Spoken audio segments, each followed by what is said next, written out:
BNP chairperson ও সাবেক প্রধানমন্ত্রী বেগম খালেদা জিয়াকে পেট্রোল সন্ত্রাসী আখ্যা দেওয়া চঞ্চল চৌধুরীর হাতে পুরস্কার তুলে দেন বিএনপির আন্তর্জাতিক বিষয়ক কমিটির সদস্য মেয়র ইশরাক হোসেন। শনিবার রাজধানীতে আয়োজিত বাইফা অ্যাওয়ার্ডস প্রধান অনুষ্ঠানে এই দৃশ্য দেখা যায়।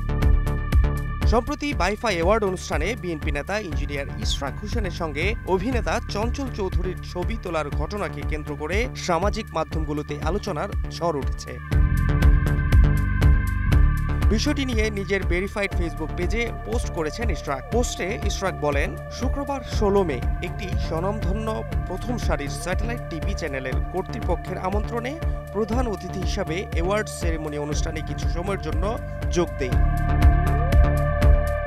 সেই অনুষ্ঠানে কারা উপস্থিত থাকবেন, আমার অ্যাওয়ার্ড প্রদান করতে হবে, এই বিষয়গুলো কিছুই জানা ছিল না উল্লেখ করে তিনি আরো বলেন, অনুষ্ঠানটিতে একজন অতি বিতর্কিত ব্যক্তির সঙ্গে ছবি উঠে যাকে আমি আগে চিনতাম না এবং তার কর্মকাণ্ড সম্পর্কে ওয়াকিবহাল।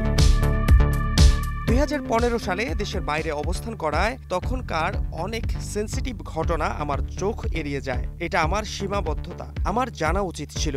এই ছবিটি দেখার পর আমার অনেক প্রাণপ্রিয় ভাই ও সহযোদ্ধাদের মনে প্রচণ্ড আঘাত লেগেছে। আমি সেটার জন্য ক্ষমা চাচ্ছি এবং ভবিষ্যতে আরও সতর্ক হওয়ার কথা দিচ্ছি। হাসিনা সরকার পতনের পর দীর্ঘ সময় আড়ালে থাকার চেষ্টা করলেও এই পুরস্কার নিতে সমাবেশে দেখা গেছে অভিনেতা চঞ্চল চৌধুরীকে।